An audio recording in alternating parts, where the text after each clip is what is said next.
நான் பாடும்போது என் உதடு கம்பீரித்து மகிழும். நீர் மீட்டு கொண்ட என் ஆன்மா அக்களித்து அகமகிழும். ஆண்டவர் நம்மோடு கூட பேசுவாராக. எங்கள் மனக்கண்களை திறந்து கொடுக்கிறோம் ஆண்டவரே. எங்களுக்கு தேவையான வார்த்தையை சொல்லும். இயேசுவின் நாமத்தில் பிதாவே, ஆமென். யோனா தீர்க்க தரிசன புத்தகம், சிறிய தீர்க்க தரிசன புத்தகத்திலே 1ஆம் அதிகாரம் 1 வசனத்தை வாசிப்போம். அமித்தாயின் குமாரனாகிய யோனாவுக்கு கர்த்தருடைய வார்த்தை உண்டாகி, வடக்கு ராஜ்யத்தின் தீர்க்கதரிசி,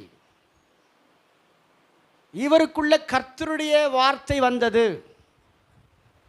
வேதத்தில் கர்த்தருடைய வார்த்தை எனக்கு உண்டாகி, கர்த்தருடைய கரம் என் மேல் வந்தது, கர்த்தருடைய வசனம் எனக்கு வந்தது. இப்படி நிறைய தீர்க்கதரிசிகள் சொல்லுகிறார்கள். இன்றைக்கு ஒரு மனிதனுக்கு என்ன தேவை? கர்த்தருடைய வார்த்தை தேவை. நீங்கள் என்ன நினைக்கிறீங்கன்னா, என் வீட்டில் இருக்கிறவங்க என்ன அன்பா என்கிட்ட பேச மாட்டாங்களா? வேலையில் என்கிட்ட கொஞ்சம் மரியாதையாக பேச மாட்டாங்களா? இப்படி மற்றவங்களுடைய அன்பு வார்த்தையாக மனிதருடைய மரியாதை வார்த்தையெல்லாம் நீங்கள் எதிர்பார்க்குறீங்க. அதனால் உங்களுக்கு எந்தவித ஒரு மேன்மை வரப்போகிறது கிடையாது. இன்றைக்கி உங்கள்கிட்ட அன்பாக பேசுவாங்க, அதே வாய் நாளைக்கு கோபமாக பேசும். இன்றைக்கி உங்களை மதிப்பாங்க, நாளைக்கு உங்களை வருத்தப்படுத்த மாதிரி பேசுவாங்க. ஆனால் ஒரு வார்த்தை மாத்திரம்தான் உன்னை பலப்படுத்தி உன்னை இந்த பூமியில் நிலை நிற்க வைக்கிறது.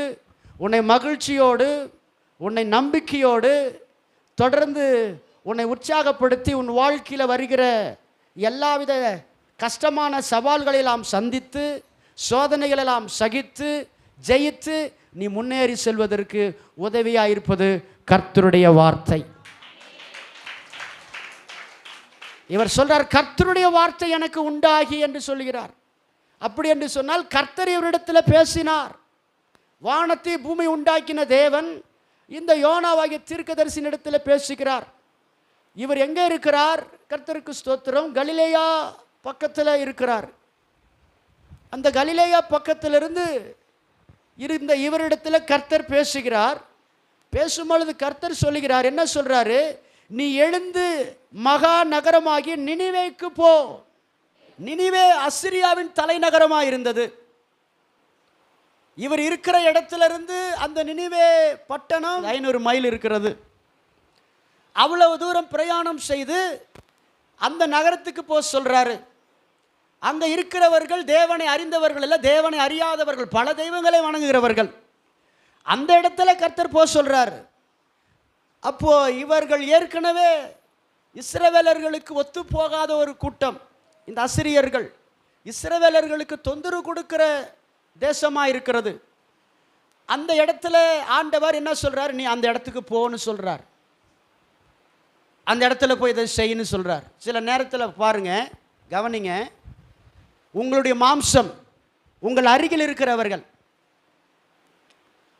இல்லை உங்களுக்கு பழக்கப்பட்டவர்கள் என்ன சொல்லுவாங்கன்னா, அங்கே வேண்டாம், இப்போ ஆராதனைக்கு வேண்டாம், இப்போ ஜெபத்துக்கு வேண்டாம், அங்கே போய் இப்போ என்ன பண்ண போகிறோம், நம்மளுக்கு சின்ன சின்ன வேலை இருக்குது, இதெல்லாம் அப்புறம் பார்த்துக்கலாம் அப்படின்லாம் தடைகள் வரும். எப்பவுமே நீங்கள் கடவுள் வார்த்தையை கேட்டால் நீங்கள் நன்றாய் ஆகிவிடுவீர்கள், உங்கள் குடும்பம் நன்றாய் விடும் சொல்லி சத்துருக்கு நல்லா தெரியும். விடுதலை கிடைத்து விடும் என்று அவனுக்கு தெரியும். அதனால் உங்களை எங்கே வேணாலும் சுலபமாய் போக விட்டு விடுவான். ஆனால் கடவுளுடைய வார்த்தையை கேட்க உங்களை போக விட மாட்டான். ஒரு பஞ்சாங்கம் பார்க்க போகிறீங்களா? இதுக்கு முன்னால் போயிருப்பீங்க. ஒரு ஜோசியம் பார்க்க போகிறீங்களா?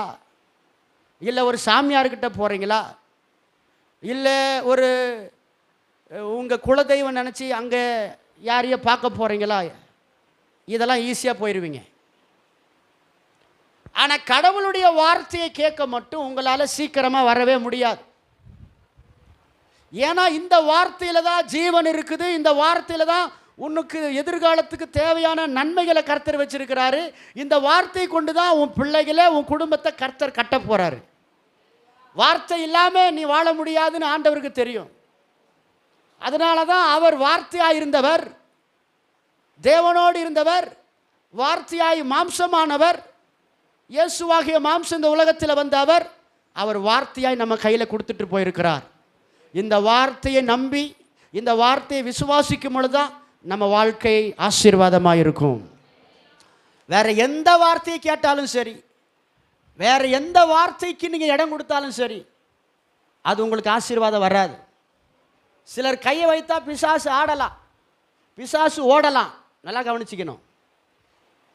பிசாசு ஓடிரும். ஆனால் அதுக்கப்புறம் நீ தொடர்ந்து கடவுளுடைய வார்த்தையை படிச்சுக்கிட்டு ஆறாதில் இந்த சபையாக குடும்பத்தில் நிலைத்திருக்கும் போது தான் உன்னை விட்டு போன பிசாசு உன்னை தொடாது. பிசாசு போயிருச்சு, இன்னைக்கு மட்டும் என்னன்னு சொல்லி எனக்கு தான் ஜெபம் தெரியுமே, பைபிள் தெரியுமே, நான் இங்கேயே பார்த்துக்கிறேன்னு சொல்லும் போதோ பிசாசுகள் கூட்டமாக எழும்பி உன் குடும்பத்துக்கு விரோதமாக வரும் பொழுது நீ தனி ஆளாக இருந்து அதை மேற்கொள்ளவே முடியாது. அப்போ சபையோடு இருந்து நீ ஜெபிக்கும் பொழுது உனக்கு விரோதமாக எத்தனை மந்திரவாதிகள் செய்வினைகள் எல்லாம் உனக்கு விரோதமாக சத்துரு எந்த விதத்தில் வந்து உன் குடும்பத்தை அழிக்கணும், உன் குடும்பத்தை பிரிக்கணும்னு என்ன திட்டங்கள் அவன் கொண்டு வந்திருந்தாலும் அதை கர்த்தர் ஒன்றுமில்லாமல் பண்ணுவார். அதனால் இந்த குறி சொல்கிறவங்களை காட்டிலும், குறி சொல்கிறவங்க மேலே சிலருக்குலாம் ரொம்ப நம்பிக்கை இருக்கும். சிலருக்கு இந்த கனவு கண்டா அது மேலே ரொம்ப நம்பிக்கை வைப்பாங்க. சிலர் ஊழியக்காரங்கள் தான் தெய்வம். அவர் கையை வச்சா ஏதோ ஒன்று நடக்குது, அவள் தான். அவரை வாரம் போய் பார்த்துட்டு வந்துடணும், இல்லைன்னா மாதத்துக்கு ஒரு முறையாவது அவரை போய் பார்த்துட்டு வரணும், நம்ம சபையை விட்டுட்டு போயிடணும். இப்படிலாம் எண்ணங்கள் வரும் பாருங்க. இது பெரிய டேஞ்சர். மனுஷனை பார்க்க போகிற, தேவ வார்த்தைக்கு இடம் கொடுக்கல, அது உனக்கு பிரச்சனை. ஆண்டவர் சொல்லிட்டார், நல்லா கவனிங்க, வானமும் பூமியும் ஒழிஞ்சிரும்பா, என் வார்த்தை ஒழியாதுப்பா. அதனால தான் இந்த வசனத்தை உங்களை பிசாசு படிக்க விட மாட்டேன்றான். நீங்கள் கொஞ்ச நேரம் கூட கண்ண மூடி ஏசப்பான்னு சொல்லிடுவீங்க. ஆனால் பைபிளை திறந்து நீங்கள் படிச்சுட்டு பாருங்கள், எத்தனை நாள் ஆச்சு நீங்கள் பைபிள் படித்து உட்கார்ந்து கவனமாக படித்த நேரங்கள் சொல்லுங்கள் பார்க்கலாம். ஆரம்பத்தில் வாஞ்சியாக படிச்சிங்களா, அந்த மாதிரி இப்போ இருக்குதா யோசித்து பாருங்கள். எழுதி வச்சு படிச்சிங்களா, வசனங்களெல்லாம் யோசிச்சிங்களா, அந்த மாதிரி இப்போ இருக்குதா பாருங்கள். குறைஞ்சிருக்கு. இந்த வசனம் தான் உன் வாழ்க்கையில் பெரிய காரியங்களை செய்யும். அப்போ ஆண்டவர் சொல்றார், நீ எழுந்து மகா நகரமாகிய நினிவேவுக்கு போ சொல்றார் கர்த்தர். அதற்கு விரோதமாக பிரசங்கின்னு சொல்றாரு. அவர்களுடைய அக்கிரமம் என் சமூகத்தில் வந்து எட்டினது என்றார். என்ன சொல்றார் ஆண்டவர்? அந்த நினிவேவுக்கு போ, அங்க போய் அந்த பட்டணத்துக்கு விரோதமாக பிரசங்கம் பண்ணு. ஏன்னா அவர்கள் மிகவும் கொடூரமானவர்களாக இருக்கிறார்கள், பாவம் செய்து கொண்டிருக்கிறார்கள், மனம் திரும்பாமல் இருக்கிறார்கள். அவர்களுடைய அக்கிரமம் வந்து என் காதில் வந்து கேட்குது. அவன் செய்கிற பேசுகிற தேவையில்லாத வார்த்தைகள் எல்லாம் அவ்வளோ மோசமாக பேசி கொண்டிருக்கிறான். அவன்கிட்ட போய் எச்சரிப்பின் சத்தத்தை கொடுப்பா, நீ போய் பிரசங்கம் பண்ணு. அவன் மனம் திரும்பிட்டானா நல்லது, 40 நாளுக்குள்ள அவனுக்கு ஒரு காரியம் அழிவு வரப்போகுதுன்னு சொல்லு என்று சொல்லி கர்த்தர் தெளிவாக சொல்லி அனுப்புகிறார். ஆனால் இவர் என்ன பண்ணுறாரு? அப்பொழுது யோனா, ஆண்டுடைய வார்த்தையை கேட்ட யோனா கர்த்தருடைய சமூகத்தினின்று விலகி, எல்லாரும் சொல்லுங்க, கர்த்தருடைய சமூகத்தினின்று விலகி தர்சிசுக்கு ஓடி போகும்படி எழுந்து யோப்பாவுக்கு போய் தர்சிசுக்கு போகிற ஒரு கப்பலை கண்டு கூலி கொடுத்து தான் கர்த்தருடைய சமூகத்தினின்று விலகும்படி அவர்களோடு தர்சிசுக்கு போக கப்பல் ஏறினான். ஐயா, கிழக்கு பக்கமாக இருக்கிற நினிவே பட்டணத்துக்கு போ என்று கர்த்தர் சொல்றாரு. தர்சிசுக்கு போறான். அது இன்றைக்கு இருக்கிற ஸ்பெயின் தேசம். இஸ்ரேலிலிருந்து அந்த ஸ்பெயின் தேசம் 2500 கிலோமீட்டர் தூரம் இருக்கிறது. ஆனால் அன்றைக்கு இவள் கிட்ட இருக்கிற கர்த்தருடைய வார்த்தையை சொல்வதற்கு மனம் இல்லாமல், அந்த ஊழியத்தை செய்வதற்கு மனம் இல்லாமல், தேவன் சொன்ன அந்த திசைக்கு எதிர் திசையாக, தேவனுடைய சித்தத்துக்கு எதிராக, தேவனுடைய சத்தத்துக்கு எதிராக கீழ்ப்படியாமல், தேவன் சொன்ன வார்த்தையை அசட்டை பண்ணிவிட்டு, தேவன் கொடுத்த அழைப்பை நிராகரித்து விட்டு, தேவனுக்கு எதிராக தேவன் விரும்பாத ஒரு காரியத்தை செய்யும்படி அவர் சொல்லை விட்டுவிட்டு அவன் என்ன பண்ணிவிட்டான்? தர்ஷிசுக்கு போகிற கப்பலிலே ஏறி அவன் பிரயாணம் பண்ணுகிறான். சில நேரங்களிலே தேவன் இன்றைக்கு உபவாசம் பண்ணி ஜெபம் பண்ணுன்னு சொல்லுவார். இந்த இடத்துல போய் இந்த ஆளுக்கு என்னை பற்றி பேசுன்னு சொல்லுவார். அந்த நேரத்தில் எனக்கு வேலை இருக்குது முடியலன்னு சொல்லி நாம் சுயநலம் உள்ளவர்களாக நம்முடைய சொந்த வேலைகளையோ மற்ற காரியங்களை நமக்கு நம்முடைய மாம்சத்தின் விருப்பத்தை நாம் செய்வதற்கு நாம் கீழ்ப்படியும் பொழுது தேவனுடைய சித்தத்தை விட்டு நாம் விலகி நடக்கிறோம். தேவனுடைய நாமத்திற்கு மகிமை இல்லாமல் போகிறது. தேவனுக்கு கீழ்ப்படியாமல் போகிறோம். தேவனுடைய அழைப்பை எதிர்த்து நிற்கும் பொழுது அந்த இடத்துல ஒரு அழிவு வருகிறது. அந்த இடத்துல ஒரு பிரச்சனை வருகிறது. கர்த்தர் உங்களை அழைத்திருக்கிறார் என்பதை மறந்து விடாதிருங்கள். நீங்கள் நினைக்கலாம், என்னை ஆண்டவர் அழைச்சிருக்கிறார், நான் எங்கேயோ இருக்கிறேன், எந்த ஊர்லேயோ வாழ்ந்துட்டு இருக்கிறேன், நான் இன்றைக்கி தான் வந்திருக்கிறேன். ஆமாம், நீ எங்கேயோ இருக்கிற, எங்கேயோ வாழ்ந்துட்டு இருக்கிற, எனக்கு தெரியாது நீ எங்கே பிறந்த, நீ எப்போ பிறந்த, நீ எப்படி வளர்ந்த, எவ்வளோ கஷ்டங்களை அனுபவித்த, எவ்வளோ சூழ்நிலையிலிருந்து வந்த, எத்தனை போராட்டங்களுக்குள்ளே வந்த, இனி எவ்வளவு நாள் இருக்க போகிற என்பதெல்லாம் கர்த்தருக்கு தெளிவாய் தெரியும். உன்னை நன்றாய் அறிந்தவர் அவர் உன்னை புரிந்திருக்கிறார்.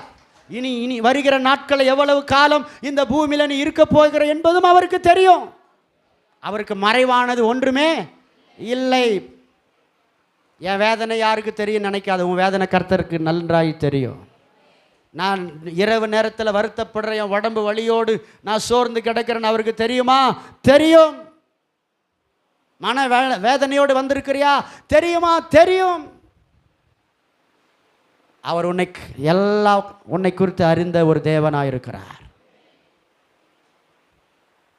ஆண்டவர் சொன்ன காரியத்தை விட்டு இவன் கீழ்ப்படியாமல் எதிர்ப்பு தெரிவிக்கிற விதத்தில் போய்விட்டான். எல்லாரோடு கர்த்தர் பேசியிருக்கிறார். மோசையோடு பேசியிருக்கிறார், எரேமியாவோடு பேசியிருக்கிறார். மோசையோடு பேசும் பொழுது, ஆண்டவரே நான் மந்தனாவு ஐயா, நான் திக்குவாய் ஐயா, என்னால் முடியாது ஐயா, யாரையாவது அனுப்புங்கன்னு சொல்லி அப்புறம் ஒத்துக்கொண்டு போனார். எரேமியா கிட்ட பேசும் பொழுது, நான் சிறு பிள்ளையாக இருக்கிறேனே, நான் எப்படி இந்த ஜனங்கள் மத்தியில் இவ்வளோ பெரிய தேசத்தில் திருக்கத்தும் உம்முடைய ஊழியத்தை செய்ய முடியும், நீ சிறு பிள்ளை என்று சொல்லாதே, உனக்கு அதிகாரம் கொடுக்குறேன்னு சொல்லி கர்த்தர் அவரை பயன்படுத்தினார். ஆனால் இந்த மனுஷன் பாருங்க, கேட்டுட்டு கர்த்தரிடத்தில் எந்த பதிலும் சொல்லலை. செய்கிறேன், செய்யலை, ஆண்டவரே நான் எப்படி போகிறது, எதுவுமே கேட்காம ஆண்டவர்கிட்ட சொல்லாமல் கொல்லாமல் ஓடுறான். எத்தனை பேருங்க இருக்கிறீங்க? என்ன பண்ணுறான்? வசனத்தை கேட்டோம், நல்லா கவனிங்க, வசனத்தை கேட்குறீங்க, கேட்டுட்ட பிறகு இந்த வசனம் இன்னைக்கு இப்படி சொல்லியிருக்குதே, இந்த வசனத்தின்படி நான் வாழ்ந்தாதான் எனக்கு நல்லதுன்னு சொல்லி நீங்கள் தான் தீர்மானம் எடுக்கணும். ஒரு மனுஷன் கர்த்தருடைய வார்த்தைக்கு கீழ்ப்படுகிறவனாக இருந்தால் பலியை பார்க்கிலும் கீழ்ப்படிதலே உத்தமம். 1 சாமுவேல் 15:22 பார்த்தீங்கன்னா இருக்கும். பலியை பார்க்கிலும் கீழ்ப்படிதல் உத்தமம். பலியை பார்க்கலன்னா என்ன அர்த்தம்? சடங்காச்சாரம். வீடை சுத்தமாக வச்சுக்கணும், சபையில் போய் உக்காரணும், வசனங்களை கேட்கணும்,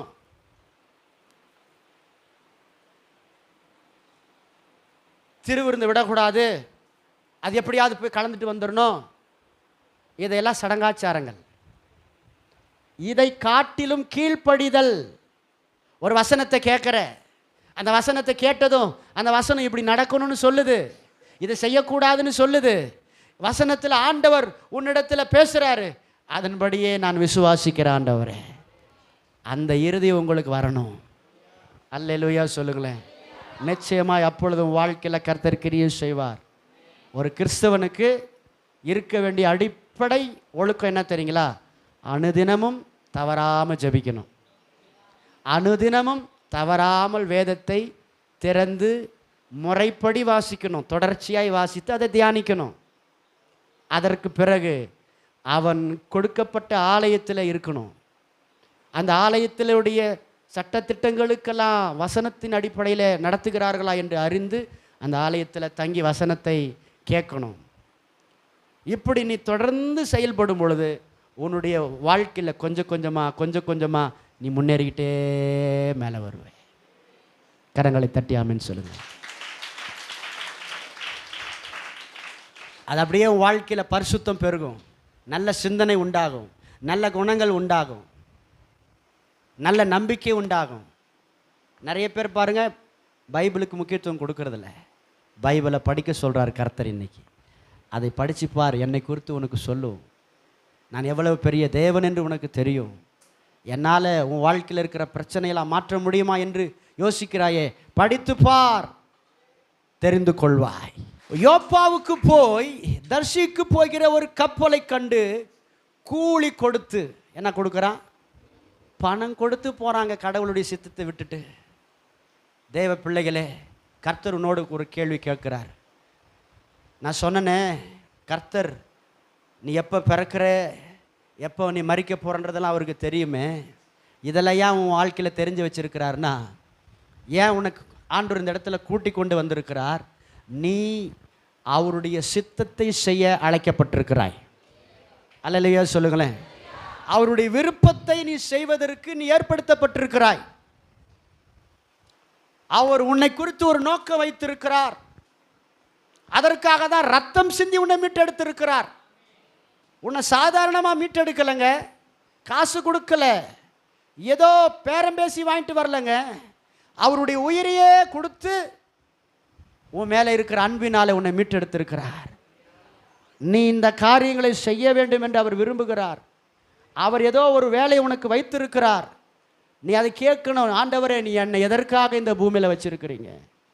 நம்ம என்ன நினைக்கிறோம்? நல்ல குடும்பம் இருக்கணும், நல்ல வருமானம் இருக்கணும், பிள்ளைகள்லாம் நல்லா இருக்கணும், நல்ல வீடு வாசலோடு இருக்கணும், இதெல்லாம் நம்ம நினைக்கிறோம். இது தவறே கிடையாது. இதெல்லாம் கர்த்தர் உங்களுக்கு செய்வார். கரங்களை தட்டி ஆமென்னு சொல்லுங்களேன். நிச்சயம் செய்வார், கவலைப்படாத. என் நெருக்கலாம் இவ்வளோ இருக்குது, இதெல்லாம் கர்த்தர் மாற்றுவாரா? மாற்றுவார், நிச்சயம் மாற்றுவார். ஆனால் இன்னொரு பக்கம் நீ யோசி, எனக்காக உயிரை கொடுத்த ஆண்டவருக்கு நான் என்ன செய்கிறேன்? அவருடைய வழியில் நடக்கிறேன்னா அது ரொம்ப முக்கியம். ஆனால் இவர் எங்கிருந்து விலகினார்? கர்த்தருடைய சமூகத்தில் நின்று விலகி. உலகத்திலேயே பெரிய மோசமான ஒரு காரியம், மிகவும் வருத்தப்படக்கூடிய ஒரு காரியம், மிகவும் பெரிய ஆபத்து நிறைந்த ஒரு காரியம் எது என்று சொன்னால், ஒரு மனிதன் தேவனை விட்டு விலகி போவதுதான். அவங்க என் கூட பேசல, இவங்க என்ன கண்டுக்கல, இதை பற்றிலாம் கவலைப்படாதீங்க. நீங்கள் நேசிக்கிறவங்க நாளைக்கு பேச மாட்டாங்க. நீங்கள் நம்பியிருப்பீங்க, அவங்க உங்களை கண்டுக்க மாட்டாங்க. இதை பற்றி கவலைப்படாதீங்க. உங்களுக்குள்ள ஒரு பயம் இருக்கணும். என்ன பயம் தெரியுமா? என்ன பயம் தெரியுமா? நான் தேவனோடு இருக்கணும், தேவன் என்னோடு இருக்கணும், அவருடைய வழியில் நான் நடக்கணும். இதுதான் உனக்கு பயமாக இருக்கணும். வேற எதை குறித்து நீ பயப்பட வேண்டிய அவசியம் இல்லை. மரணத்தை குறித்து பயப்படாத, வியாதி குறித்து பயப்படாத, பிசாசு குறித்து பயப்படாத, என்ன நெருக்க வந்தாலும் பயப்படாத. பயப்படாத, நான் உனக்கு துணை நிற்கிறேன், உன்னை வழி நடத்துவேன். நீ போகும் இடமெல்லாம் உன் தேவனாய கர்த்தர் உன்னோடு இல்லை, உனக்குள்ளவே இருந்து உன்னை நடத்துவார். எதை குறித்து பயப்படாத. ஆனால் ஒரே ஒரு பயம் உங்களுக்கு எப்பவுமே இருந்துக்கிட்டே இருக்கணும். கடவுள் கூட நான் இருக்கிறேன்னா?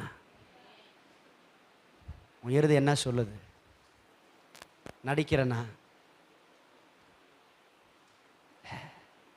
யோசிச்சு பாருங்க. கடவுள் கூட இருக்கிற மாதிரி நடிக்கிறேன்னா? கடவுள் இருக்கிறாரா? கடவுள் லைனில் தான் இருக்கிறியா? நீ ஊழியம் கூட செய்யலாம், நீ பைபிள் படிச்சிருக்கலாம். இவன் ஒரு தீர்க்கதரிசிங்க. யாரை விட்டு விலகி போனான்? கர்த்தரை சித்தத்தையும் கர்த்தரையும் விட்டு விலகினான். அதிகமாக நீ யோசிக்க வேண்டிய ஒரு காரியம், தேவ மக்களே, நீங்கள் அதிகமாக யோசிக்க வேண்டிய ஒரு காரியம், நான் கடவுளோடு இருக்கிறேன்னா? ஐயோ, அந்த கம்பெனிலேருந்து என்ன வேண்டான்னு சொல்லிட்டாங்க, பரவாயில்ல, அதெல்லாம் கவலைப்படாத. என்ன ஊர்லலாம் ஒரு மாதிரி பேசுகிறாங்க, பரவாயில்ல, கடவுள் உன் கூட இருக்கிறாரா? அவர் உன் கூட இருக்கிற மாதிரி நினச்சி வாழ்றியா? விசுவாசிக்கிறியா? அதுதாங்க ரொம்ப முக்கியம். உறவு போகலாங்க, திரும்ப வரும். யார் வேணாலும் நம்மளை விட்டு போகலாங்க, அதை பற்றி கவலைப்படாதீங்க. வானத்தை பூமி உண்டாக்கினவரோடு கூட இருக்கிற அந்த ஐக்கியத்தை மட்டும் ஒரு நாள் மிஸ் பண்ணாத. பணத்துக்காக விட்டுறாத அவரை. சிலர் உலகம், பணம், பொருளுக்காக எப்படி பாருங்கள், அவரோடு கூட அவர் அன்பை பார்த்தான் யூதாஸ், அவருடைய ஆசீர்வாதங்கள்லாம் பார்த்தான். அவர் செய்த அற்புதங்களெல்லாம் பார்த்துட்டு கடைசியில் 30 வெள்ளிக்காசுக்காக அவரை விட்டு விலகி போயிட்டான். பணத்துக்காக கடவுளை விட்டுறக்கூடாது. சிலர்லாம் கல்யாணம் ஆனால் கடவுளை விட்டுருவான். சிலர் கல்யாணத்துக்குன்னே சபைக்கு வருவான். சிலர் சுடுகாட்டுக்குன்னே சபைக்கு வருவாங்க. ஐயா, நீ சபைக்கு வர நோக்கம் என்ன? What is your purpose? என்ன நோக்கம்? Come to our church. நம்முடைய சபைக்கு வருகிற நோக்கம் என்னங்க ஐயா? சரியா இருக்குதா? எனக்காக ஜீவனை கொடுத்து என் பாவத்தை மன்னித்து என்னை வாழ வைக்க வந்த இயேசுவை நான் ஆராதிக்க கடனாளியாக இருக்கிறேன். யாரை ஆராதிக்க? ஐயா, அவர் செய்த நன்மைகளுக்கு ஒரு பரிசுத்தவான் சொல்கிறான். நான் ஏற்கனவே சொல்லியிருக்கிறேன், உலகத்தின் மரங்களை எல்லாம் பேனாவாக்கி சமுத்திரத்தின் தண்ணியெல்லாம் மையாக்கி அவர் செய்த நன்மைகளை எழுதினால் அதுக்கு ஈடு இணை ஆகாது, அது பத்தாது. 1000 10,000 நாவுகள் இருந்தாலும் எனக்கு, ஒரு மனிதனுக்கு அவரை ஆராதிக்காது போதாது. ஏன்னா அவ்வளவா உன் மீது அன்பு கூர்ந்தார். அவருடைய அன்புக்கு எல்லையே இல்லை. அவருடைய அன்பை போல இந்த உலகத்தில் மாசற்ற தூய்மையான அன்பு வேற எதுவுமே கிடையாது. சுயநலமற்ற அன்பு, அற்புதமான அன்பு, இயேசுவின் அன்பு. அவருடைய அன்பு எப்படிப்பட்ட அன்பு? தூய்மையான அன்பு. ஆமென் சொல்லுங்களேன். அற்புதமான அன்பு, பரிசுத்தமான அன்பு, மாறாதது அன்பு. விசுவாசம் ஒளிந்து போகும், நம்பிக்கை ஒளிந்து போகும். அன்பு இப்பவும் ஒழியாது, பரலோகத்திலையும் ஒழியாது. அன்பு எப்பொழுதும் அவரை போலவே நித்தியமானது. அவர் உன்னை நேசிக்கிறார். பக்கத்தில் இயேசு உன்னை நேசிக்கிறார். அம்மா, இயேசு போல் உங்களை யாரும் நேசிக்க முடியாது. அப்புறம் ஏங்க அவர் என்கிட்ட பேசலை, இவங்க என்னை பார்த்து மூஞ்சி திருப்பிக்கிட்டு போகிறாங்க, என்னான்னு கூட கேட்கல, இதை ஏங்க பெருசாக மலை மாதிரி பார்க்குறீங்க? இயேசுவே உன்னை நேசிக்கிறாரு. இதுக்கு மேலே உனக்கு என்ன வேணும்? அவர் நேசித்தா போதுமா? நான் எவ்வளோ கஷ்டப்படுறேன்னு தெரியுமா? நான் எவ்வளோ போராட்டத்தில் இருக்கிறேன்னு தெரியுமா? ஏங்க, நேசித்ததுனால தான் உயிரியே கொடுத்துருக்கிறாரு. அன்பு கொடுக்கும். அன்பு என்ன பண்ணும்? அன்பு, நான் நேசிக்கிறேன்னா அவங்க என்ன பண்ணுவாங்க? எதையும் கொடுப்பாங்க. ஆமென் சொல்லுங்களேன். அவர் நேசிக்கிறேன்னு சொன்னதுக்கு என்ன பண்ணார்? கடைசியில் இருந்தது என்னது? உயிர். அதையும் உனக்கு கொடுத்துட்டாரு. அப்போ உன்னை வந்து அறக்குறையாக கஷ்டத்தோடு அவர் விட்டுருவாரா? உன் குடும்பத்தை விட்டுருவாரா? நீ என்ன நெருக்கத்தில் இருந்தாலும் நீ அவரை விசுவாசிக்கிறபடினால், நீ அவருக்கு சொந்தமான ஆள், இரத்தத்தால் மீட்கப்பட்ட ஆள், உன்னை ஒரு நாளும் கையேந்த விடமாட்டார். எவ்வளவு நெருக்கத்தில், எவ்வளவு பலவீனத்தில், எவ்வளவு பிரச்சனையில் இருந்தாலும் உன்னை அவர் காப்பாற்றுவார். அல்லேலூயா. எத்தனை பேருக்கு புரியுது நான் உங்களுக்கு சொல்கிறது? ஆமாம். எதை மட்டும் மிஸ் பண்ணிடக்கூடாது சொல்லுங்க. ஒரு ஆள் எனக்கு ஜெபத்தை விட, பைபிளை விட, சபையை விட எனக்கு வேலை தான் முக்கியம், நான் வேலைக்கு போனால் தான் வாழ முடியும்னாங்கன்னா அவங்கள குறை சொல்லவில்லை, அவங்களுக்கு வந்து தெளிவு இல்லை. அவங்களுக்கு என்ன இல்லை? தெளிவு இல்லை. அவங்க என்ன நினச்சிருக்காங்கன்னா, என் வயிற்று வலிக்கு நான் வேலைக்கு போனாதான், நான் ஹாஸ்பிட்டலுக்கு போனாதான், எனக்கு யார் இருக்காங்க, நான் போய் சம்பாரிச்சாதான். அப்போ நான் சொல்கிறத பார்த்தா, அப்போ நாங்கள் இனிமேட்டு வேலைக்கு போக வேண்டாமா பாஸ்டர், வீட்லேயே இயேசுவே நான் உண்மை நேசிக்கிறேன்னா கூரையை பிரிச்சுட்டு ஆண்டவர் எங்களுக்கு கோடி கோடியை கொட்டுவாரோ? அப்படி ஒரு வேலைக்கு போ, கர்த்தர் அதை ஆசீர்வதிப்பார்.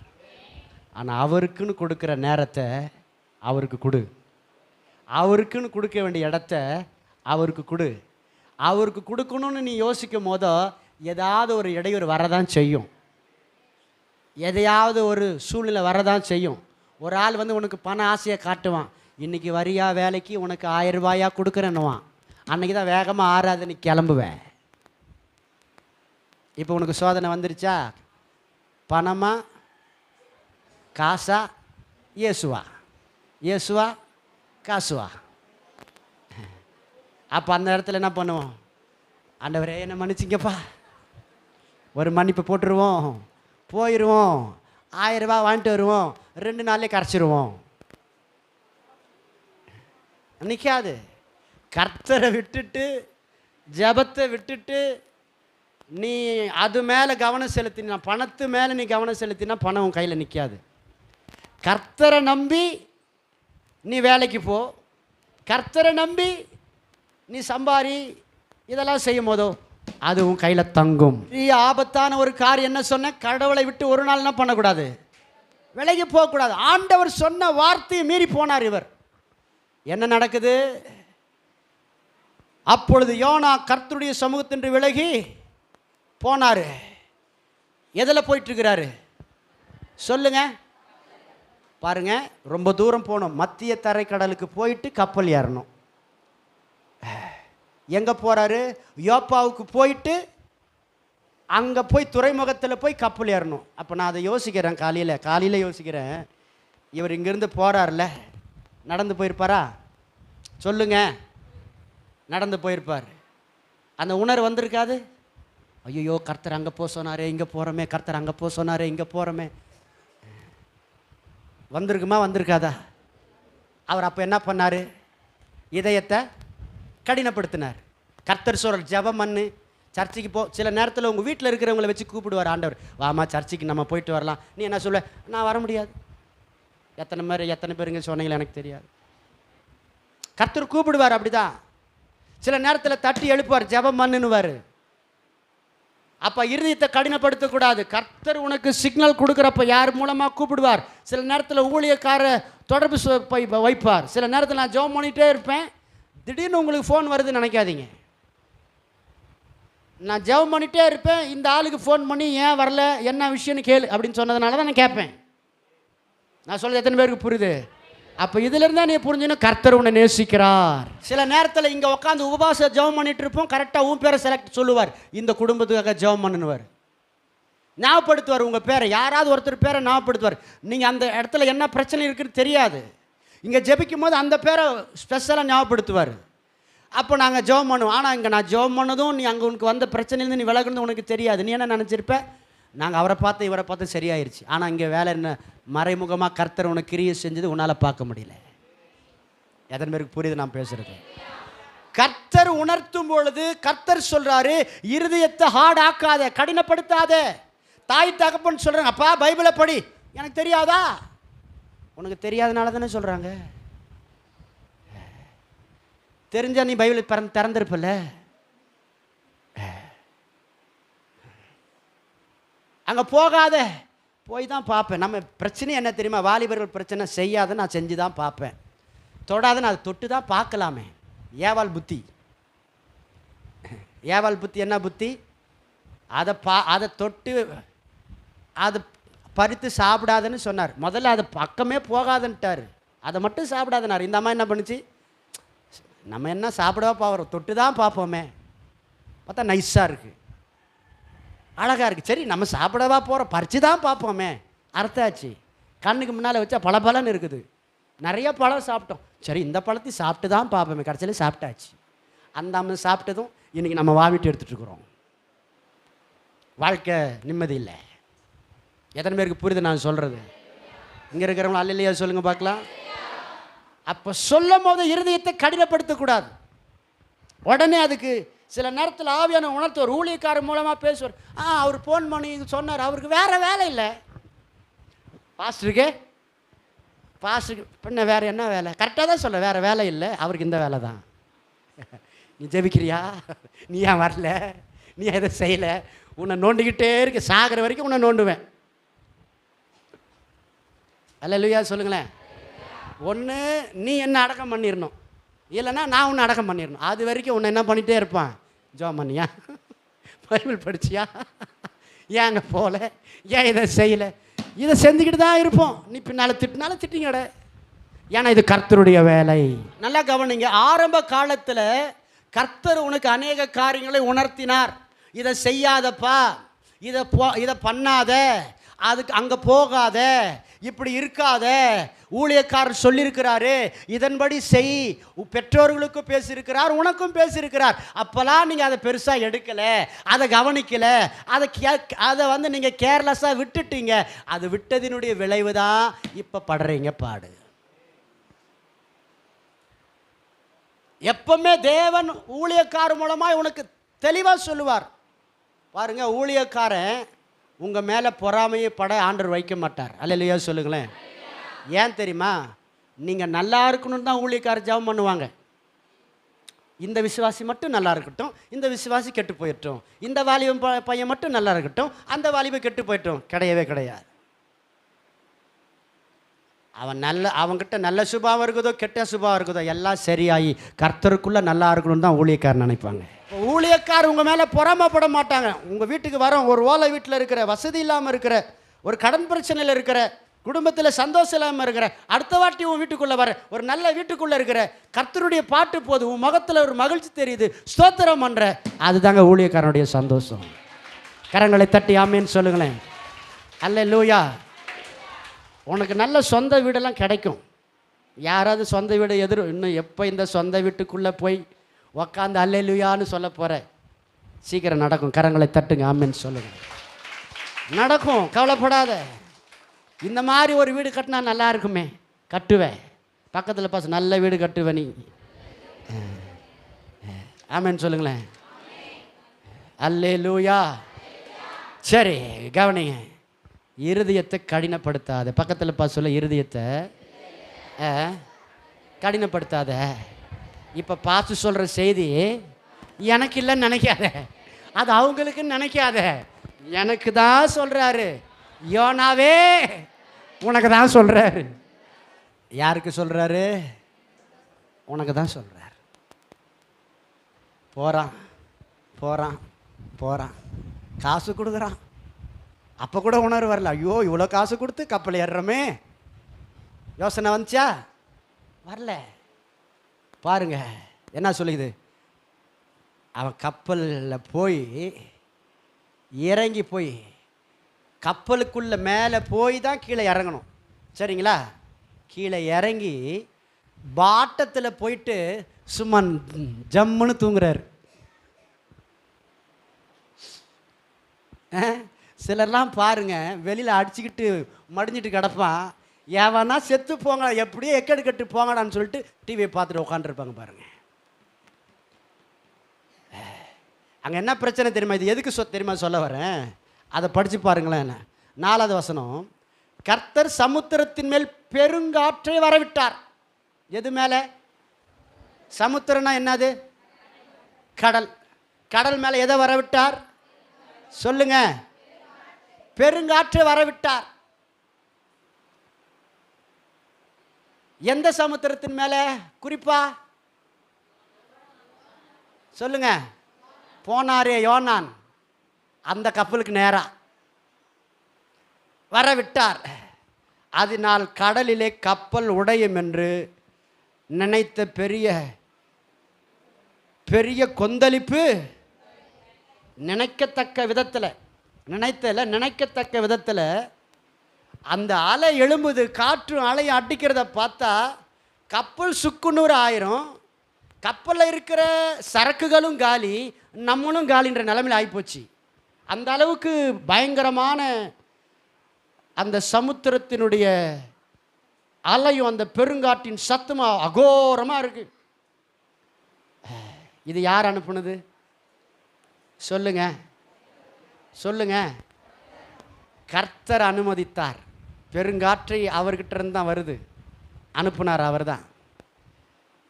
இந்த நேரத்தில் பாருங்க, இது வரைக்கும் கப்பல் நல்லா தான் போயிட்டு இருந்துச்சு. இது வரைக்கும் கப்பல் இத்தனை முறை எத்தனையோ முறை போயிட்டு வருது, நல்லா தான் போயிட்டுருக்குது. ஆனால் இந்த முறை மட்டும் கப்பல் மாலுமிக்கே வைத்த கலக்குது. இது வரைக்கும் நம்ம கப்பலில் இந்த மாதிரி வந்ததில்லடையப்பா. இவ்வளோ பெரிய அசைவு, கப்பல் இடிக்கிற அந்த அலையும் காற்றும் வர்றதை பார்த்தா கப்பலெல்லாம் உடஞ்சி சுக்குநூறு ஆயிரம் பொழுக்குதே, என்ன பண்ணுறது அப்படின்ற நிலைமையில் அவன் போயிட்டான். உள்ளே இருக்கிறவங்களெல்லாம் பயம் வந்துருச்சு, கப்பலில் இருக்கிறவனுக்கெல்லாம். இப்போ ஒரு பஸ்ஸில் போனால் பஸ்ஸு பிரச்சனையானா என்ன பண்ணிடலாம்? இறங்கிடலாம். ஒரு ட்ரெயினில் போனால் ட்ரெயினில் பிரச்சனையானா என்ன பண்ணலாம்? ஒரு ஃப்ளைனில் போனால் ஃப்ளைனில் பிரச்சனையானா இறங்கிடலாம். என்ன சொல்கிறீங்க? இறங்குவீங்களா? ஃப்ளைட்டில் போயிட்டு இருக்கீங்கம்மா, பிரச்சனை ஆயிடுச்சு, இறங்கிடலாம்ல? இறங்க முடியாது. கரெக்டாக சொன்னீங்க. அல்லேலூயா. இப்போ கப்பலில் போயிட்டு இருக்கிறீங்க, கப்பலில் போனால் இறங்க முடியுமா? இவனுக்கு ஒன்றும் புரியல. இவனுக்கு என்ன பண்ணல? ஒன்றும் புரியல, கத்துறான். அங்கே பாருங்க என்ன சொல்லியிருக்கு பாருங்க. அவன் தன் தன் தேவனை நோக்கி வேண்டுதல் செய்தான். அவன் ஆண்டவரை கூப்பிட்றான். அவனுக்கு தெய்வம் என்னென்ன பேரெல்லாம் தெரியுமோ, என்னைக்கோ கேள்விப்பட்ட ஒரு பேர், அதையும் சொல்கிறான். சொல்லி சொல்லி பார்க்குறான், கத்தி கத்தி பார்க்குறான், திரும்ப திரும்ப சொல்கிறான். வேண்டுதல் செய்து ஒன்றும் நடக்கலை. அப்புறம் மூளையில் வேலை செய்து என்னப்பா பண்ணலாம்? அப்போ வெயிட்டை கொஞ்சம் குறைக்கலாம். வியாபாரத்துக்கு எடுத்துகிட்டு போன கப்பல் அந்த சரக்கெல்லாம் தூக்கி வெளியே போடுறான். கவனிக்கிறீங்களா? எதுக்கு எடுத்துகிட்டு போனது? அதாவது தன்னுடைய தொழில், தன்னுடைய வாழ்க்கை, அனுதினமும் அவனுடைய வாழ்வாதாரத்துக்காக வச்சிருக்கிற அந்த தொழிலுக்காக பயன்படுத்தின அந்த சரக்குகளெல்லாம் எடுத்து கீழே போடுறான். ஆனாலும் ஒன்றும் நடக்கலை. பயங்கர காற்று இருந்துக்கிட்டு தான் இருக்குது, அலை ஏறிட்டு தான் இருக்குது. யோசித்து பார்த்தானுங்க. அங்கே இருக்கிற மாலுமிக்கு மட்டும் ஒரு யோசனை வருது. எல்லாரும் வந்து அவன் தெய்வத்தை கூப்பிட்றான், சரக்கெல்லாம் வெளியே எடுத்து போட்டான். ஒருத்தன் காசு கொடுத்து உள்ளே வந்தான், அவனை மட்டும் எங்கே காணோம்? எங்கடா இருக்கிறான்னு சொல்லி போய் பார்த்தா அழகா உள்ள சும்மா ஜம்முன்னு தூங்குறார். பாருங்க அங்கே என்ன சொல்லிருக்குது? யோனோவோ வென்றால் கப்பலின் கீழ்த்தட்டில் இறங்கி போய் படுத்துக்கொண்டு அயர்ந்த நித்திரை. கடவுளுடைய பேச்சை கீழ்ப்படியாமல் வந்துட்டோமே, யோசனை வரல. கடவுள் சொன்னதுக்கு பதில் கூட நம்ம பதில் கூட பேசலையே, யோசனை வரல. நேராக வந்து காசை கொடுத்தா வந்து படுத்துக்கிட்டான். படுத்துக்கிட்டு நம்ம நல்லா பாருங்க, நல்ல உணர்வு உள்ள இருதயம் ஒரு தவறு செஞ்சுட்டு வந்து படுத்தா என்ன வராது? தூக்கம் வராது. நீ தேவ பிள்ளையா இருக்கிறன்னு சொன்னா, நீ கர்த்தருக்குள்ள இருக்கிறன்னா, நீ ஒரு மிஸ்டேக் பண்ணிட்டீன்னா உனக்குள்ள சமாதானம் இருக்காது, குழப்பம் இருக்கும், அமைதி இருக்காது, தூக்கம் வராது. இவன் பாருங்க நல்லா தூங்குறான், உணர்வே இல்லை. அவன் உணர்வே இல்லை. அதை தான் நான் சொன்னேன் பாருங்க. நம்ம சுற்றி எவ்வளோ பிரச்சனை, யாருக்கு என்ன நடந்தாலும் நம்ம சாப்பிட்டோமா, நம்ம பிள்ளைங்க சாப்பிட்டாங்களா, நம்ம ஜம்முன்னு இருக்கிறோமா, கேரளாவில் என்ன நடந்தால் நமக்கு என்ன, வட மாநிலத்தில் எது நடந்தால் நமக்கு என்ன, நம்ம வீட்டில் ஒன்றும் நடக்கலைல்ல. இப்போது அந்த கொரோனா டைமில் அவங்கவுங்க வீட்டில் இருந்தாங்க. அவன் சாவறான், இவன் சாவறான்னு. நீங்கள் யாருக்கு ஃபோன் பண்ணீங்க? யாருக்குங்க ஃபோன் பண்ணீங்க? சொந்தக்காருக்கலாம். எப்படி மாமா இருக்கிற, அக்காலாம் நல்லா இருக்கிறாங்களா, பிள்ளைங்களாம் ஒன்றும் இல்லைல்ல, பத்திரம் வீட்டுக்குள்ளே இருங்க. அவ்வளோதான். பிள்ளைங்களுக்கு பேசியிருப்பீங்க, சொந்த பந்தத்து பேசியிருப்பீங்க, அதோட பெருமைச்சாப்பா நல்லா இருக்கா, தோத்திரம் ஏச்சப்பா தோத்திரம். நாலு பாஸ்டர் சேர்த்து, அவர் சித்த நமக்கு என்ன, நம்ம பாஸ்டர் அவர். ஐயா, சுயநலமாக இருக்கக்கூடாது, மற்றவங்க மேலே ஒரு அக்கறை இருக்கணும். அவங்க தான் நல்ல கிறிஸ்தவர்கள். கரங்களை தட்டி ஆமேன்னு சொல்லுங்களேன். மற்றவங்க மேலே ஒரு அக்கறை இருக்கணும். சில நேரத்தில் அந்நியர்கள் போல தேவ தூதர்களும் வீட்டில் வந்து சோதிப்பாங்க. ஒரு வயசானவங்க போல வரலாம். நீ ஏதாவது அவங்களுக்கு ஒரு வயசு சாப்பாடு கொடுக்குறியான்னு கூட கர்த்தர் உன்னை செக் பண்ணுவார். மற்றவங்க ஒரு கஷ்டப்படுறாங்கன்னா ஜெபம் பண்ணு, ஒரு நியூஸ் கேட்குறனா ஜெபம் பண்ணு. வயநாட்டில் இவ்வளோ பிரச்சனை நடக்குது, எத்தனையோ கிலோமீட்டருக்கு தூரத்துக்கு நிலச்சரிவு, எல்லாம் உள்ள இன்னும் பிணங்களை எடுத்துக்கொண்டிருக்கிறார்கள். 2 குழந்தைய விட்டுட்டு, கை குழந்தைய விட்டுட்டு ஒரு தாயார் இறந்து போயிட்டாங்க. அந்த குழந்தைக்கு வேற ஒரு தாய் பால் கொடுக்குறாங்க. வாலிபர்கள், ஒரு வாலிப பிள்ளை, எங்கள் அப்பா அம்மாலாம் எங்கன்னு கத்துறாங்க, எல்லாம் இறந்துட்டாங்க. எவ்வளோ வேதனை. உன் தெருவிலலாம் எவ்வளோ வேதனையோடு இருக்கிறாங்க.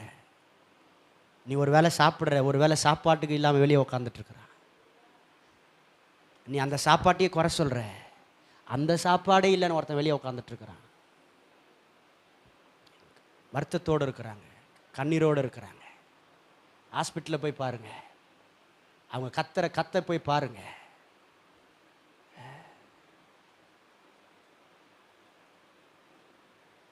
நமக்கு எப்போ அழ வருதுன்னா, நம்ம வீட்டில் எதுனா ஒன்று நடந்து ஹாஸ்பிட்டல் போனால் அழு வரும். அவங்கள பார்த்து நமக்கு அழ வரல. தயவுசெய்து புரிஞ்சுக்கிங்க. மற்றவங்க காரியத்தில் அக்கறை இருக்கணும், மற்றவங்களுக்காக ஜெபிக்கணும். அவன் தான் ஒரு நன்மையான உண்மையான ஒரு கிறிஸ்தவன். அல்லேலூயா சொல்லுங்களேன். இயேசு இன்னைக்கும் ஜெபம் பண்ணுறாரு. எங்கள் பூமியில் இருக்கும்போதும் ஜெபம் பண்ணார், சிலுவையில் தொங்கிட்டு இருக்கிறார், வலி வேதனையோடும் ஜெபம் பண்ணுறாரு, மரித்து உயிர் தெழுந்தார், உன்னதத்தில் விட்டு இருக்கிறார், இப்போவும் ஜெபம் பண்ணுறாருங்க. நம்ம மேலே எவ்வளோ அன்பு பாருங்க அவருக்கு. மற்றவங்களுக்காக ஜெபம் பண்ணாமல் இருப்பது பாவம். எல்லாரும் சொல்லுங்க. மற்றவங்களுக்காக ஜெபம் பண்ணாமல் இருப்பது சபை கூடுதலை விட்டு விடுவது. சொல்லுங்க, சபை கூடுதலை விட்டு விடுவது பாவம். வேதத்தை படிக்காமல் இருப்பது பாவம். ஊழியம் செய்யாமல் இருப்பது பாவம். கர்த்தருடைய பணத்தை எடுப்பது பாவம்.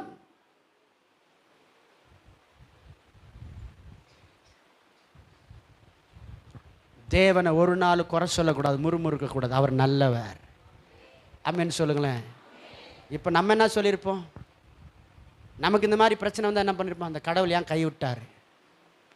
ஆனால் இங்கே மிஸ்டேக் பண்ணது யாருங்க? யோனா. எல்லாரும் சொல்லுங்க, யோனா. சீக்கிரம் முடிச்சிடலாம். அங்கே பார்த்தீங்கன்னு சொன்னால் அவனை எழுப்புறாரு. அப்பா, அவனிடத்தில் வந்து நீ நித்திரை பண்ணுகிறது என்ன? அவன் என்ன கேட்குறான்? என்னப்பா நீ போய் தூங்கிட்டு இருக்கிற, நாங்கள் எல்லாம் கத்திட்டு கிடக்கிறோம், அவ்வளோ பெரிய அலை, கப்பல் உடையுமா என்னான்னு தெரியல, பயத்தில் இருக்கிறோம், எதுவுமே உணர்வு இல்லாத தூங்கிட்டு இருக்கிறியப்பா, என்னப்பா அப்படின்னு கேட்குறாரு அவர். அப்போ அவர் சொல்கிறார், கேட்டுட்டு சொல்கிறார், நீ நித்திரை பண்ணுகிறது என்ன? எழுந்துரு, உன் தேவனை நோக்கி வேண்டிக்கொள், உன் தேவனை நோக்கி ஜெபம் பண்ணு. நம்ம அழிந்து போகாதபடிக்கு அவர் நம்ம என்ன பண்ணுவார்? ஒரு வேளை நம்ம நினச்சிக்குவார், ஒரு வேளை நம்மளை காப்பாற்றலாமே, நீ ஏன் அப்படி இருக்கிற? ஐயா, ஒருத்தர் பலவீனமாக இருக்கிறாங்க, டாக்டர் முடியாமல் இருக்குன்னு சொல்லிட்டாங்க, நீ ஜெபம் பண்ணிப்பார், ஒரு வேளை உன் ஜெபத்தில் அவங்க பிழைக்கலாமே. கரங்களை தட்டி ஆமேன்னு சொல்லுங்களேன். உன் தெருவுக்கு 3வது தெரு ஒருத்தர் சாக பிழைக்க கிடக்கிறாங்க, நீ போய் இயேசு சொல்றதுனால அவங்க மனம் திரும்பி ரட்சிக்கப்பட்டு மறிக்கலாமே, ஒருவேளை அதை செய், அதை விட்டுறாத. உன்னால் எப்படிலாம் கடவுளை பற்றி ஒரு ஆளுக்கு சொல்ல முடியுமோ சொல்லு, அப்பதான் கர்த்தர் கிரியை செய்வார். அல்லேலூயா சொல்லுங்களேன். இவங்களுக்கு டவுட் வந்துருச்சு, என்னதான் பிரச்சனை. அந்த காலத்தில் சின்ன சின்ன குச்சிகளை அடையாளப்படுத்தி குலுக்கி போட்டு அதை எடுத்து யார் பேர் விழுது அவங்கள பார்ப்பாங்க. இந்த கற்களை குவியலாக போட்டு அதில் பேர் அந்த சீட்டில் எழுதி நினைக்கிற, அதை ரவுண்ட் அந்த சீட்டில் ஒரு சின்ன கல்லை வச்சு அப்படி போடுவாங்களா, இல்லை பேப்பரில் பேர் எழுதி சுருட்டி போட்டு குலுக்கி போடுவாங்களா, ஏதோ ஒன்று போட்டு யார் தான் இதுக்கு காரணம்? அன்னைக்கெல்லாம் பாருங்கள், எதுனா ஒரு பிரச்சனை வந்துட்டால் சீட்டு கொடுக்குற பழக்கம் இருந்தது. அது இஸ்ரவேல் ஜனங்களுக்குள்ளே சாதாரணமாக நடக்கிற ஒரு காரியம். அப்போ சில நாட்களில் கூட நீங்கள் பார்த்துருக்கலாம், 120 பேர் கூடுகிற பொழுது யூதாஸ் இறந்து போனதுனால அடுத்த ஒரு அப்போஸ்தல யார் என்று தேர்ந்தெடுக்கிறதுக்கு சீட்டு குலுக்கி போடுறாங்க. 2 பேரில் ஒருத்தனை செலக்ட் பண்ணுறாங்க. இப்போ சீட்டு குலுக்கி போடுறாங்க, கரெக்டாக பாருங்கள், அவ்வளோ பேர் இருக்கிறாங்க, யோனா பேரில் கரெக்டாக வருது. கரங்களை தட்டி ஆமின்னு சொல்லுங்களேன். அப்போது இதெல்லாம் யார் வேலை? அலை அனுப்புனது யார் வேலை? காற்று அனுப்புனது யார் வேலை? இப்போ சீட்டு குலுக்குனதும் பேர் வந்துருச்சு, அந்த அற்புதம் செய்தது யார் வேலை? நாங்களும் சீட்டு குலுக்கி போடுறோம் பாஸ்டர், எங்கள் ஊரில் சீட்டு கட்டுறோம், என் பேரில் இந்த மாதம் விழுந்தா கொஞ்சம் நல்லா இருக்குமே. நீ போலினா விழுந்தாலும் சொல்ல மாட்டாங்க, தெரியுமா உனக்கு? நீ போனால் தான் தெரியும். சரி, அதை விட்டுருவோம், விஷயத்துக்கு வந்துடுவோம். அல்லேலூயா.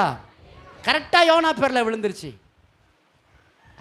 யோனா பேரில் விழுந்ததும் அவனுக்கு தெரிஞ்சிட்டு நம்மளை இங்கே வந்தால் கூட இந்த ஆண்டவர் விட மாட்டேன்றாரப்பா.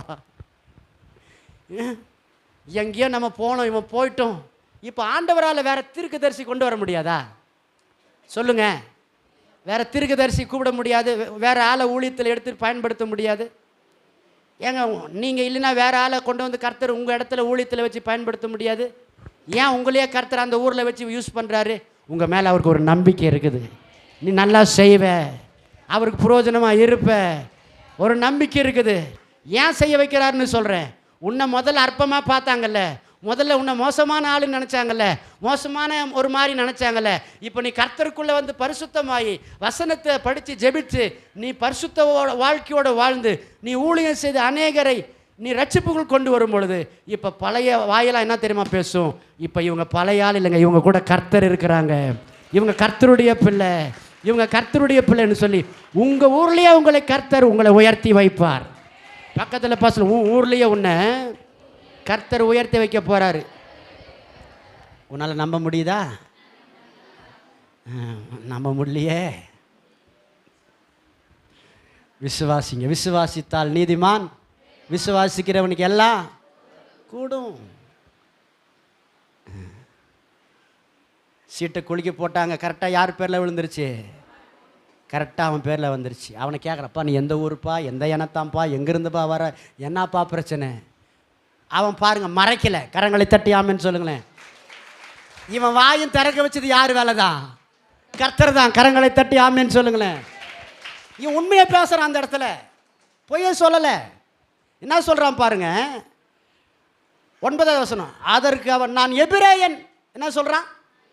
நான் எபிரேயன், சமுத்திரத்தையும் பூமி உண்டாக்கின பரலோகத்தின் தேவனாகிய கர்த்தர் இடத்தில் பயபக்தி உள்ளவன். கரங்களை தட்டி ஆமேன். என்ன சொல்கிறான்? சமுத்திரத்தையும் அங்கே வானத்தையும் பூமின்னு அவன் சொன்னானா? என்ன சொல்கிறான்? இவ்வளோ பெரிய சமுத்திரத்தை நினச்சி பயப்படுறீங்கல்ல, இந்த அலையை பார்த்து பயப்படுறீங்கல்ல, இந்த சமுத்திரத்தையும் நீங்கள் போகிறீங்களா கரை, அந்த பூமியையும் பரலோகத்தின் தேவனாகிய கர்த்தர் உண்டாக்கினார், அந்த தேவனிடத்தில் பயம் பக்தி உள்ளவன் நான். எத்தனை பேருக்கு புரியுது? என்ன சொல்றாரு? அந்த தேவனிடத்தில் அவருடைய சமூகத்திலிருந்து விலகி ஓடி போகிறவன் என்று தங்களுக்கு அறிவித்தான். உண்மையை சொல்லிட்டான்.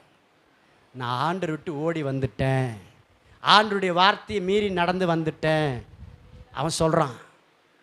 அதை சொல்லும் போதோ அவங்களுக்குள்ள ஒரு பயம் வந்துருச்சு. பாருங்கள், உண்மையை பேசுகிறான். நம்ம என்ன நினச்சிருப்போம்? இங்கே நம்மளை உண்மையை சொன்னால் என்ன பண்ணிடுவாங்க? கப்பலை விட்டு நம்மளை ஏதாவது பண்ணி விட்டுருவாங்க, வேண்டாம், பொய்ய சொல்லுவோம். ஆபத்து நேரத்தில் நம்ம என்ன பண்ணுவோம்? பக்கத்தில் ஆபத்து நேரத்தில் நீ போய் தானே சொன்ன, இப்போ கை கொடுக்க மாட்டீங்களே.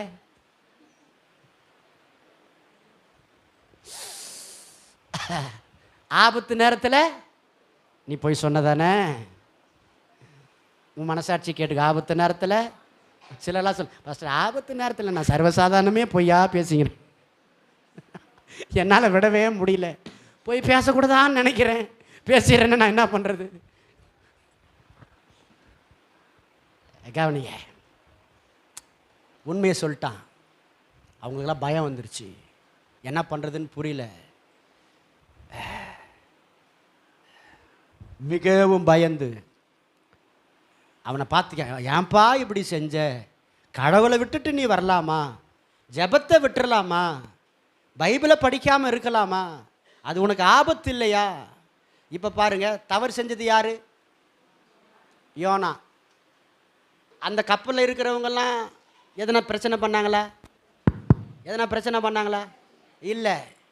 இப்போ யாருக்கெல்லாம் பிரச்சனை வந்துருச்சு சொல்லுங்க? கப்பலில் யார் இருந்தது?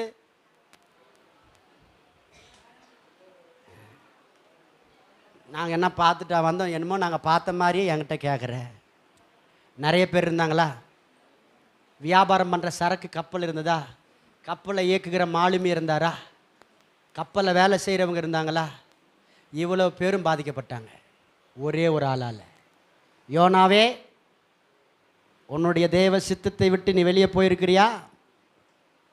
கர்த்தர் உங்ககிட்ட கொடுத்த தரிசனத்தை மறந்து வாழ்ந்துட்டு இருக்கிறியா? ஊழியக்காரன் மூலமாய் கர்த்தர் உனக்கு சொன்ன அந்த வார்த்தையை விட்டுட்டு நீ உன்னுடைய சுயநலத்துக்காக இச்சையில் நடந்துட்டு இருக்கிறியா? உன் நிமித்தம் உன் குடும்பம் அலைகழிக்கப்படுகிறது. உன் ஒருவன் நிமித்தம், நீ ஒரு ஆள் நிமித்தம் உன் குடும்பம் இன்னைக்கு அலைகழிக்கப்படுகிறது. ஆதியிலே கர்த்தர் கொடுத்த தரிசனம் உனக்கு என்ன? கர்த்தர் உன்னோடு பேசின நோக்கம் என்ன? அவருடைய சித்தத்தில் நீ நிற்கிறாயா? எந்த ஒரு ஆசீர்வாதமும் வீட்டில் தங்கலை.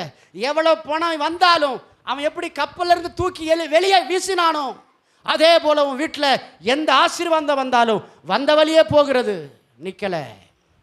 எவ்வளோ சம்பாதிச்சாலும் நிற்கலை. பிரச்சனை மேலே பிரச்சனை, வேதனை அதிகம், பயம் அதிகம் வந்து விட்டது, குழப்பம் அதிகம் வந்து விட்டது, தடுமாற்றம் அதிகம் வந்து விட்டது. இன்றைக்கு கர்த்தர் சொல்றார், நீ தேவனுடைய சமூகத்தை விட்டு விலகின ஒரு மனிதனாக இருந்தால் இப்பொழுதே மனம் திரும்பு. கர்த்தர் அந்த காற்று அலையை நிறுத்தி உன்னை ஆசீர்வதித்து உன்னை வழி நடத்த பயன்படுத்த வல்லவராக இருக்கிறார்.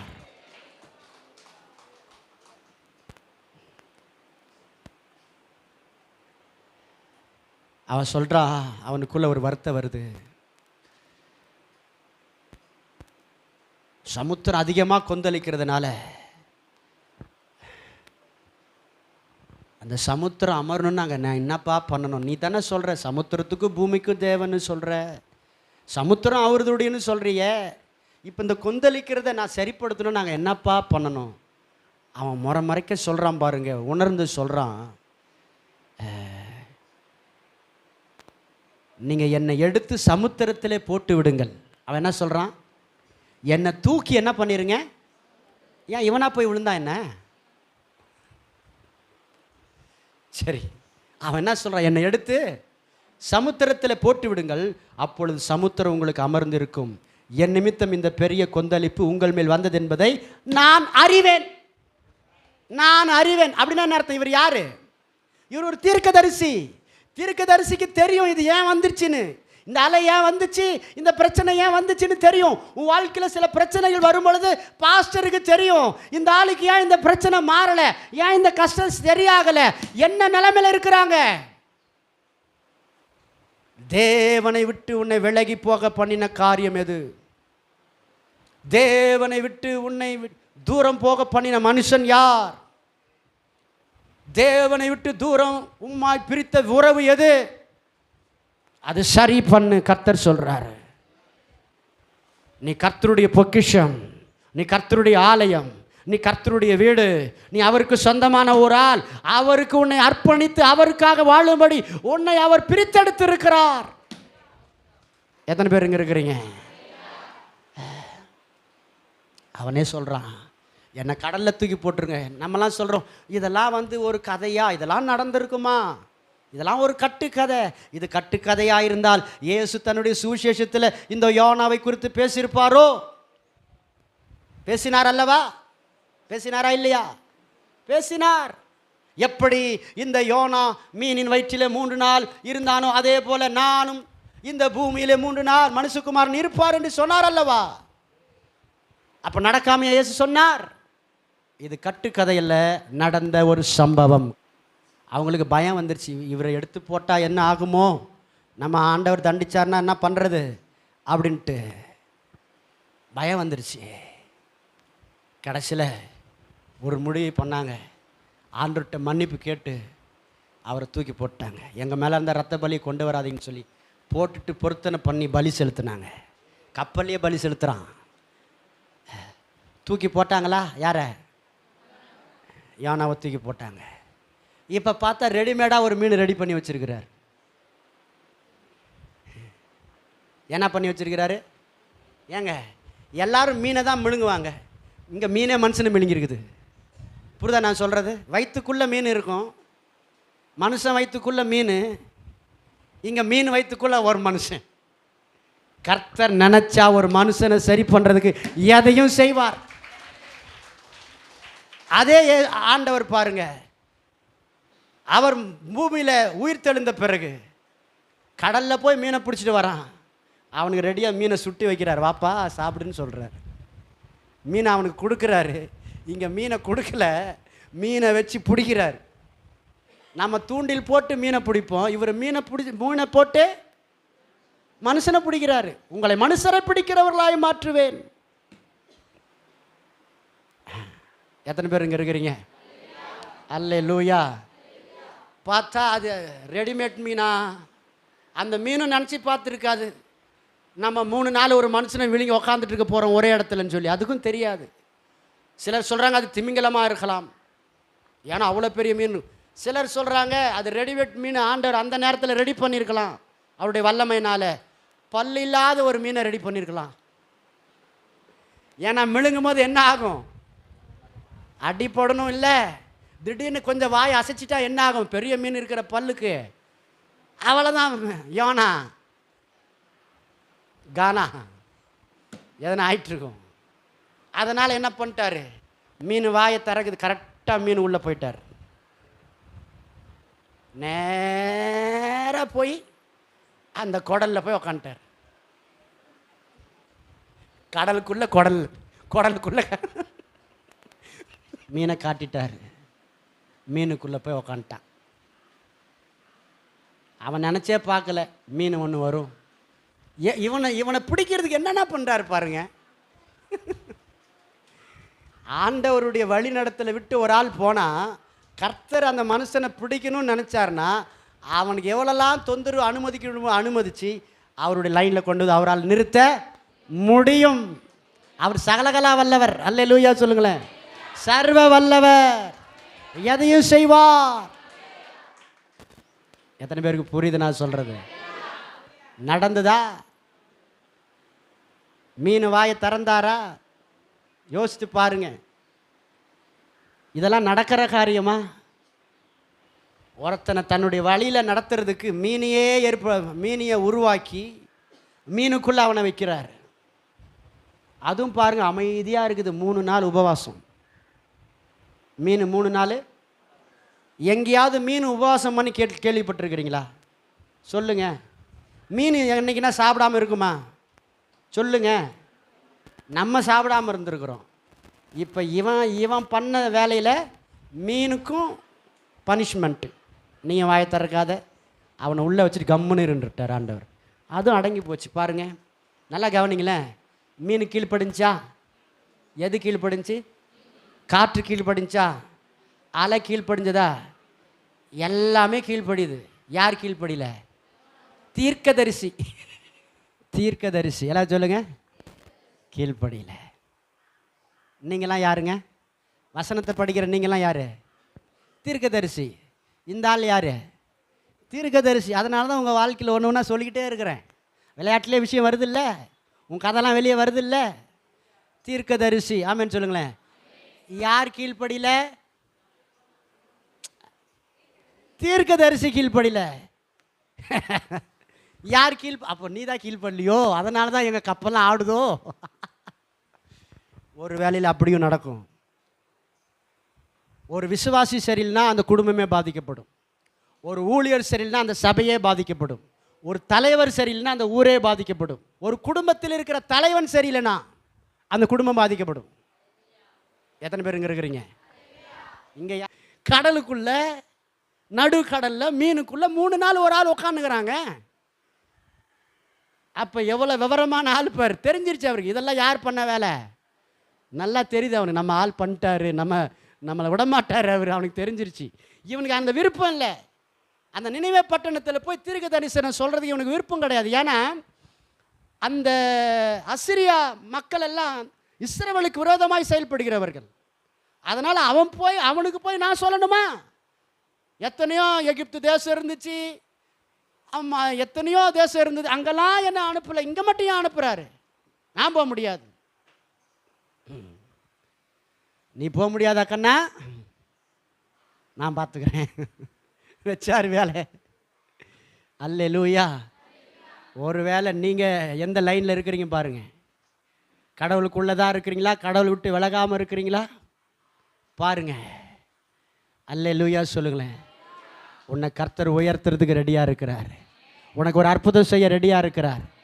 ஒருவேளை நீ கடலுக்குள்ளே சிக்கி இருக்கிற யோனா போல இருக்கலாம். இந்த நேரத்தில் ஆண்டவருக்கு ஒப்புக்கொடு, அவர் உன்னை விடுவிப்பார். ஆமென் சொல்லுங்களேன். அற்புதம் செய்வார். நல்லா கவனிங்க. இப்போ யோனா எங்கேருந்து ஜெபம் பண்ணுறான் சொல்லுங்க? மீன் வயிற்றுக்குள்ளேருந்து ஆண்டவரேன்னு கூப்பிட்றான். நீ எந்த இடத்துல இருந்தாலும் கவலைப்படாத. நான் மோசமான இடத்துல இருக்கிறேன் பாஸ்டர், நான் இருக்கிற இடம் ரொம்ப மோசமாக இருக்குது, இருக்கிற இடம் ரொம்ப கஷ்டமாக இருக்குது, இந்த வீட்டுக்குள்ளே போகவே பிடிக்கல, எப்போ பார்த்தாலும் அந்த வீட்டுக்குள்ளே காலை வச்சாலும் நாற்றம், அப்படின்னு பிரச்சனையாகவே இருக்குது, சமாதானம் இல்லை, வேதனையாகவே இருக்குது. அதே வீட்டுக்குள்ளே இருந்து யோனா போல நீயும் கரங்களை உயர்த்தி கர்த்தரை நோக்கி ஜெபம் பண்ணு. ஆண்டருக்கு ஒப்புக்கொடு. உம்முடைய சித்தத்தை செய்ய ஒப்பு கொடுக்கிறேன் ஆண்டவரே, உம்மை நான் துதிக்கிறேன், உம்மை மகிமைப்படுத்துகிறேன். வீட்டுக்குள்ளே போனாலே பயமாக இருக்கு. இந்த வீடு வேண்டாம்லாம் நினைக்காத, அது கர்த்தர் கொடுத்த வீடு, கர்த்தர் கொடுத்த வீடு. அதில் உன்னை ஆசீர்வதிப்பார், உன்னை அங்கே உட்கார வச்சு பெருக பண்ணுவார், உன்னை உயர்த்துவார். அந்த வீட்டிலேயே உன்னை கர்த்தர் மேன்மையாக வைப்பார். பயப்படாத. எல்லாரும் எழுப்பி நிற்போம்.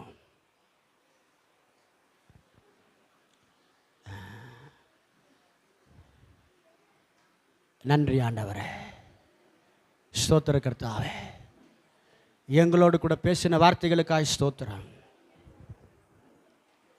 ஆண்டவரே. உங்கள் சமூகத்தை விட்டு நான் ஒரு நாள் உங்களை விட்டு விலகிடக்கூடாதப்பா. எனக்கு இரக்கம் செய்யுங்க கர்த்தாவே. சீக்கிரம் எல்லாரும் எழுமிடுங்க. ஆண்டவரே, உங்கள் சமூகத்தை விட்டு ஒரு நாள் நான் விலகக்கூடாது. எங்கள் இருதயத்தில் உம்மை வைக்கிறோம் ஆண்டவரே, எங்கள் சிந்தனையில் உம்மை நினைக்கிறோம். இந்த உலகத்தில் உங்களை தவிர ஒரு பெரிய பாதுகாப்பான இடம் எதுவுமே இல்லைப்பா. நீங்கள் ஒருத்தர் தான் என்னை வாழ வைக்க முடியும். திறமைகள் இருக்கலாம், படிப்புகள் இருக்கலாம், நண்பர்கள் இருக்கலாம், வசதி வாய்ப்புகள் இருக்கலாம், தொழில்கள் இருக்கலாம், பிஸ்னஸ் இருக்கலாம் கர்த்தாவே. ஆனால் நீங்கள் இருந்தால் தான் எல்லாமே சக்ஸஸ் ஆண்டவரே. நீங்கள் இருந்தால் தான் அது பிரயோஜனம். நீங்கள் இல்லாமல் என் வாழ்க்கையில் எதுவுமே இல்லைப்பா. உங்கள் கையில் என்னை ஒப்பு கொடுக்குறேன். என்னை நடத்துங்க கர்த்தாவே, என்னை நடத்துங்க.